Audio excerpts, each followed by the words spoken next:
Have you ever wondered why some people don't just keep all their money in a savings account? Why do people buy stocks, bonds, mutual funds, or other investments? And perhaps the bigger question is, how can your money potentially grow over time? The answer begins with one important financial concept: investing.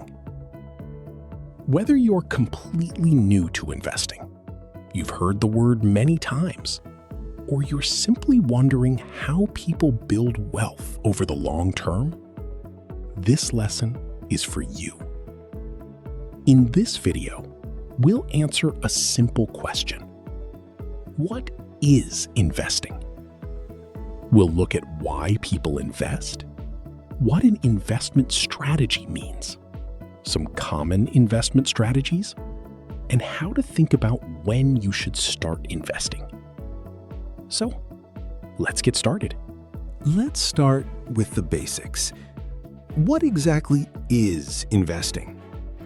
Investing is the process of putting your money, or capital, into financial assets with the expectation that it will generate a return in the future. In simple terms, you put money to work today with the expectation that it can potentially become more valuable or generate income over time. For example, instead of keeping all your money as cash, you might invest in assets such as stocks, bonds, or investment funds. Depending on the investment, returns may come through capital appreciation, interest, or dividends. But there's something important to understand. Investing is not the same as simply saving money. Saving focuses on setting money aside and keeping it available for future use. Investing involves putting money into assets that have the potential to grow in value or generate income. And because investments can rise or fall in value, investing also involves risk. That's why understanding what you're investing in and having a plan matters. So, why do people invest in the first place? There are several important reasons. First, wealth creation. Investing can give you an opportunity to grow your wealth over the long term. Some investments may increase in value over time. This is known as capital appreciation.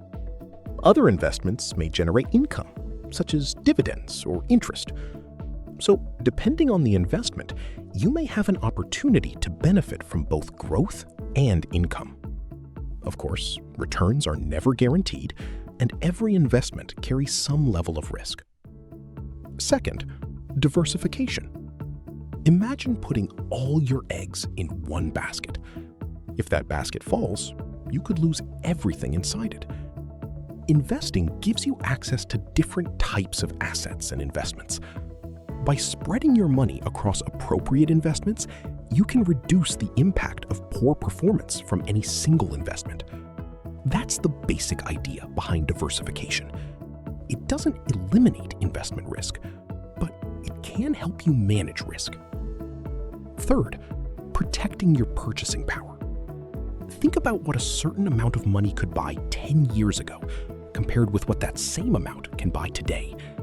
That's where inflation comes in. When prices rise over time, the purchasing power of money can decline. Investing provides an opportunity for your money to grow and potentially outpace inflation. But remember, not every investment will beat inflation, and returns are not guaranteed. This is why choosing investments carefully matters. Fourth, retirement and long-term financial goals. Many financial goals require more money than you can comfortably set aside from your income alone. Retirement is a good example. Investing over a long period can help you build resources for future goals, such as retirement, education, buying a home, or starting a business. Now, here's an important question. If you're going to invest, should you simply buy whatever investment someone recommends? Not necessarily. This is where an investment strategy comes in. An investment strategy is a set of principles or guidelines that helps you make investment decisions. Think of it like a roadmap. If you're going on a journey, you need to know where you're going, which route you're taking, and what you need along the way. Investing works in a similar way. Your investment strategy should reflect things such as your financial goals, your time horizon, your risk tolerance, and the amount of capital you have available to invest. This means there isn't one investment strategy that is perfect for everyone. Your strategy should fit your situation and your goals. So, why is having a strategy important? First, it can help you work toward your financial goals. Your strategy gives you a framework for deciding what to buy, what to hold, and when an investment may no longer fit your plan. Second, it can improve your decision-making. Markets can be exciting when prices are rising and frightening when prices are falling. Without a plan, emotions can influence your decisions. You may buy because everyone else is buying, or sell because you're afraid. A sound strategy can help you make decisions based on your goals and principles, rather than short-term emotions. Third, it can help you manage risk. Every investment comes with risk. A strategy helps you think about how much risk you're willing and able to take, and how different investments fit together. The goal isn't to eliminate risk. The goal is to understand and manage it. There are many investment strategies, but let's introduce a few common ones. First, long-term investing. This approach focuses on holding investments for an extended period, often with the goal of benefiting from long-term growth. Second, value investing. Value investors look for investments they believe are priced below their underlying or intrinsic value. The idea is that the market may eventually recognize the investment's value. Third, growth investing. Growth investors focus on companies or assets they believe have strong potential for future growth. These investments may offer significant growth potential, but they can also carry greater risk. Fourth, income investing. This approach focuses on investments that can generate regular income. Examples can include dividend-paying stocks or interest-generating investments. These are only a few examples. The important lesson is this: don't choose a strategy simply because it worked for someone else. Understand the strategy first. Then consider whether it fits your goals, risk tolerance, time horizon, and financial situation. Now, let's come to a question many beginners ask. When should I start investing?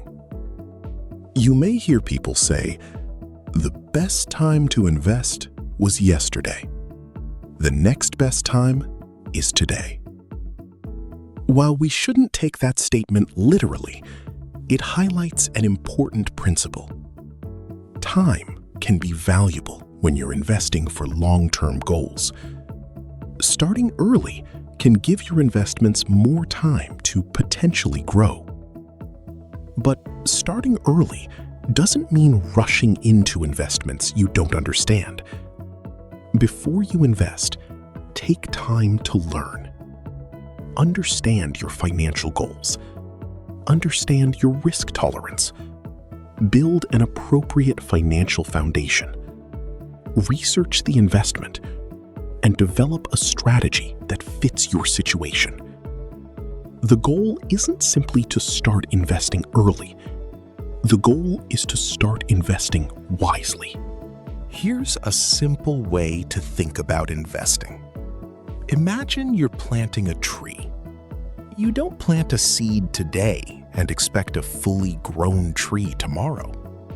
You plant it with a purpose.